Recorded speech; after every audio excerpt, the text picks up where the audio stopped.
You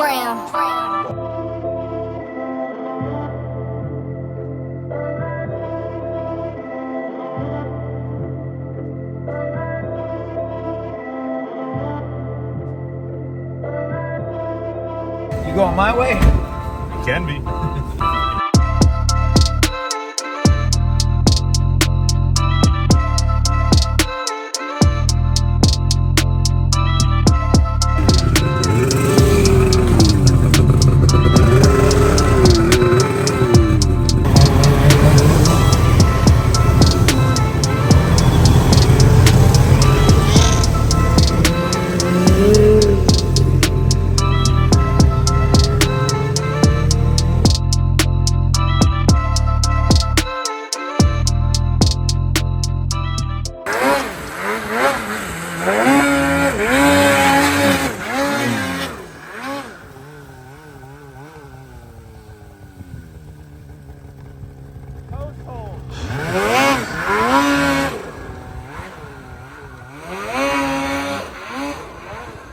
What's going on, guys, and welcome back to the channel. We are jumping into day 2 of the Advanced Proven Progression Clinic here in Seeley Lake.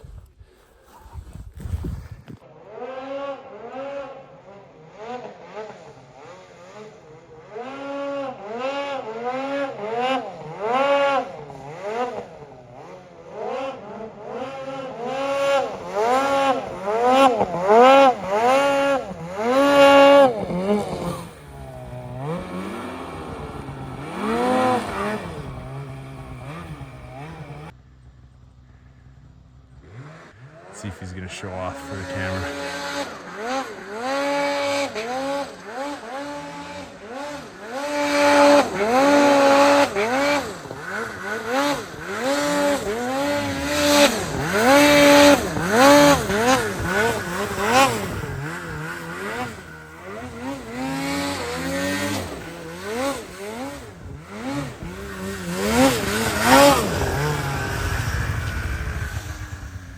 All right, and I'm back. I was just doing a little intro to the video there, and then Caleb called me on the radio to do this little side hill line. He was perched up top, and when Caleb calls, you go.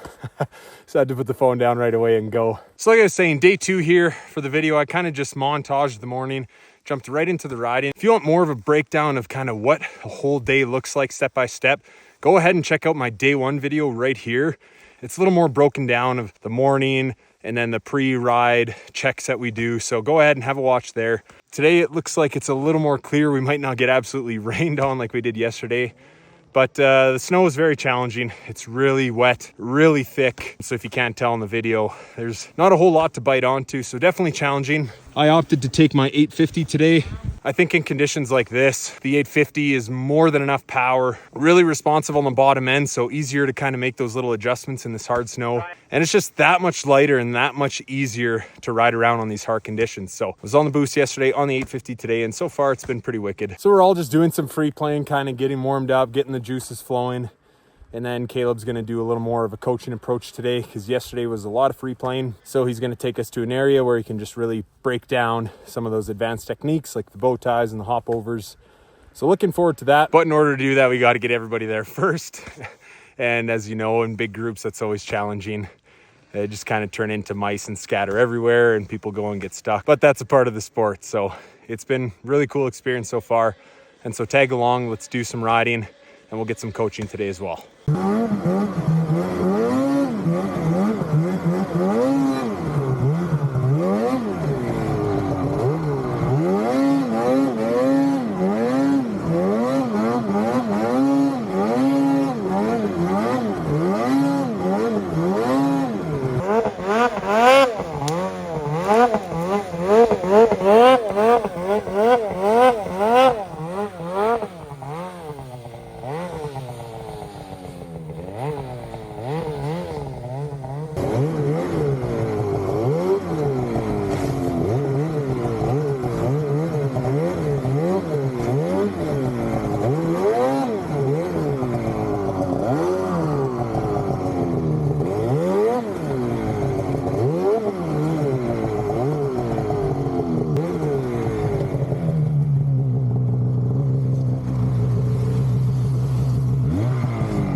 Close enough.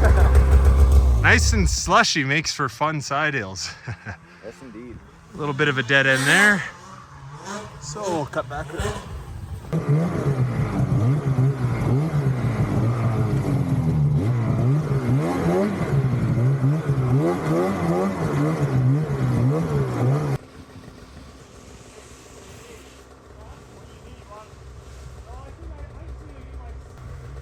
Here comes Caleb to the rescue.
Why didn't you just do that, Ryan?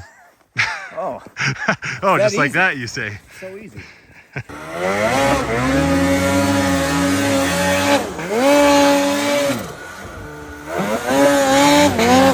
And that's where the fancy stuff like hopovers really comes in handy. Most of the time they're just for show, but technical situations like that, they can be super beneficial.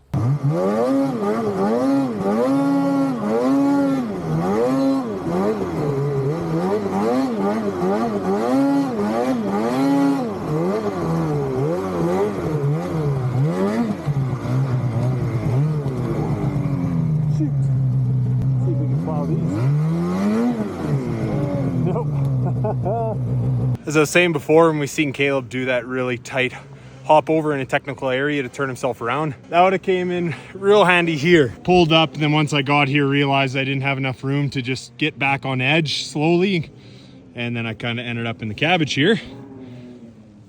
A nice little hop over, I would have been able to just follow my line back. So again, just an example of when those hopovers can actually be used strategically and not just for show. I just have to learn how to do them.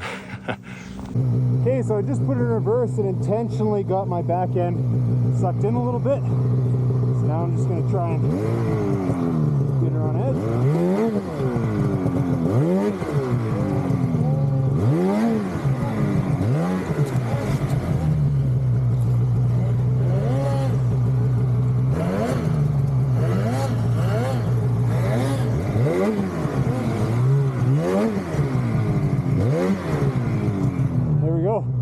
So digging that track back down just allowed me to bite and turn in a little better instead of just free falling.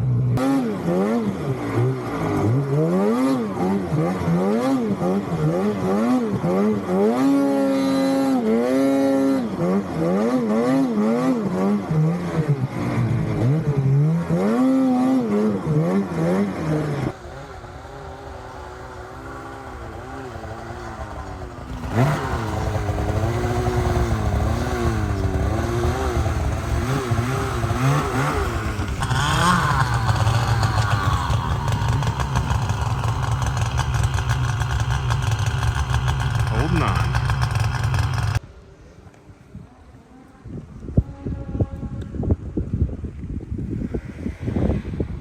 Not icy, this will be great. If they're a little on the hard side, I'm gonna look for spots that are in between tracks to make my switch back. Like you get two tracks coming together like this, I want to use the pocket for the steepest part of my hop over, that pocket of untouched.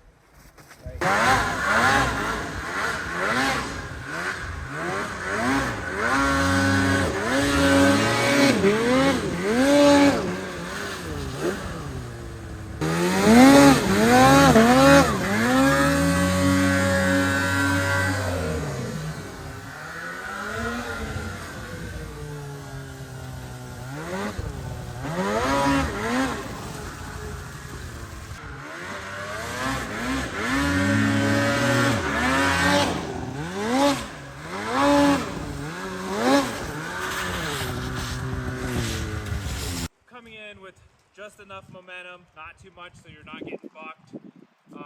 Picking the cleanest line you can, having a low consequence hill.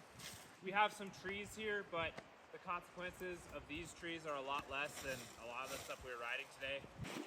Once this is initiated, you want to turn your handlebars into the hillside, so your ski tips are going into the hillside.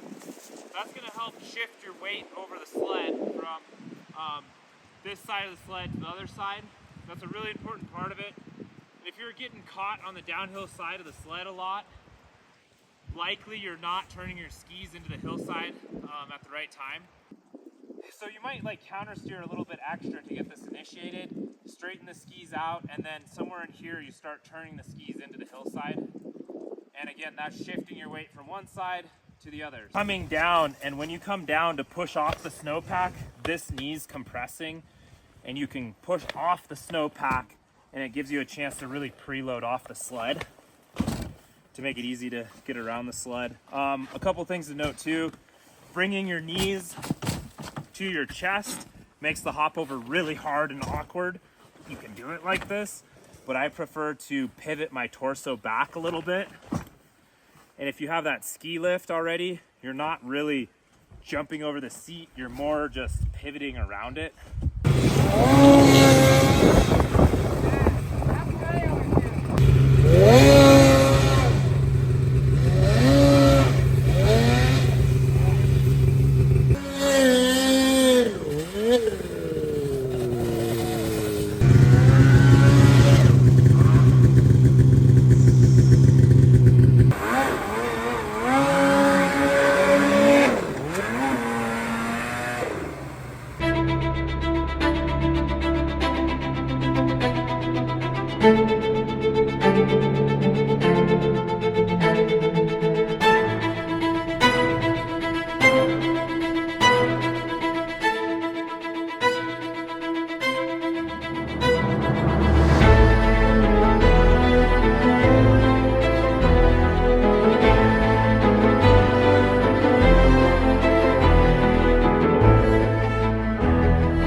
Yeah, dude! That was sick!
Yeah, the open stuff off to the right. Yeah, that's not great. over there is where I'd come down just past the rocks.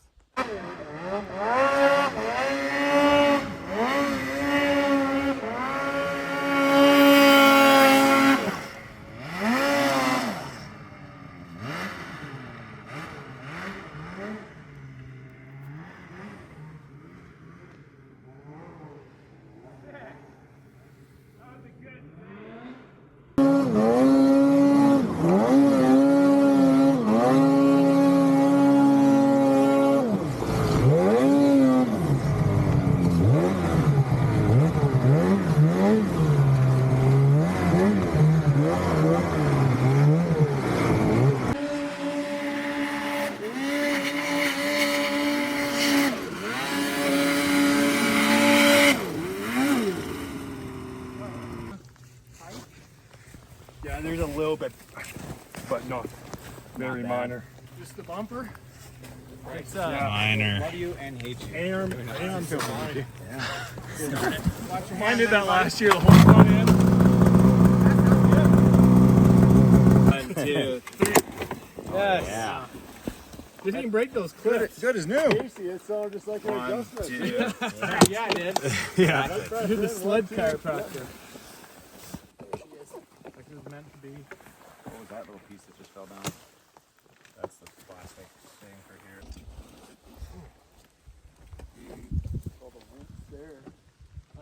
Into the zone and look for another practice hill, or we can just head out from here. What's everyone want to do? We can go out and go shower and get dinner, or go deeper into the zone.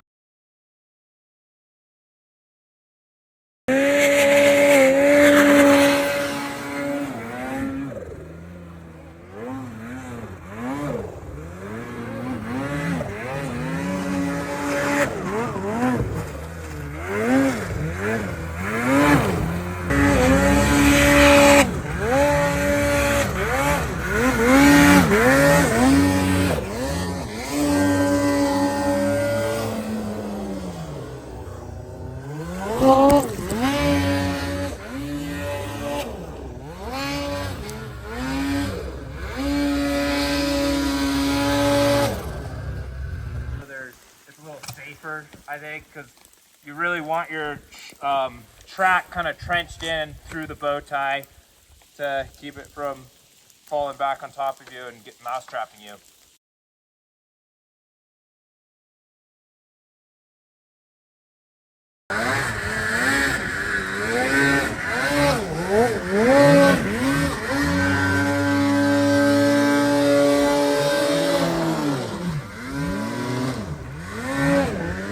Kind of aired it out and it was a little more aggressive than ideal for teaching, but it'll work. The reason I aired it out is because it's almost easier to make bow ties smooth when you air them out, because it lets it rotate better.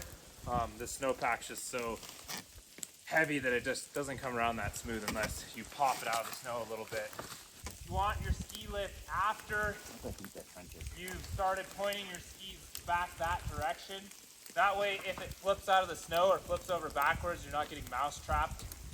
So again, I kind of trenched it in here, and I think you guys were talking down there about how forcibly trenching the sled is kind of backwards to what you think you should do on a snowmobile.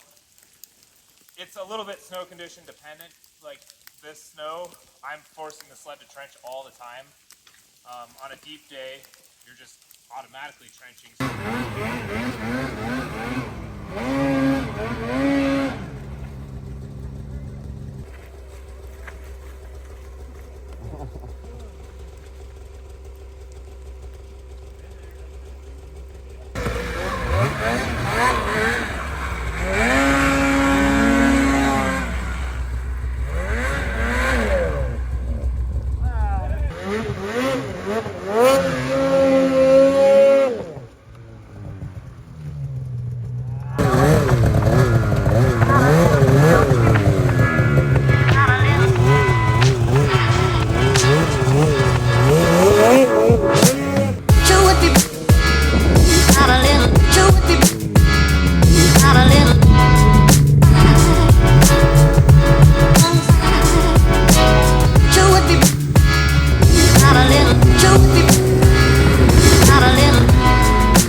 Another bunkhouse repair in the books. Yeah, this garage has seen some shit. Yeah, it is. Brand new. You never know. Ready for another tree. This is probably very compared to Yeah. Let's hang that on the wall. Just for a little comparison's sake. I'm shocked it didn't break the hood. Not even a crack. It did its job. Yeah, baby. Another donation. Not a little,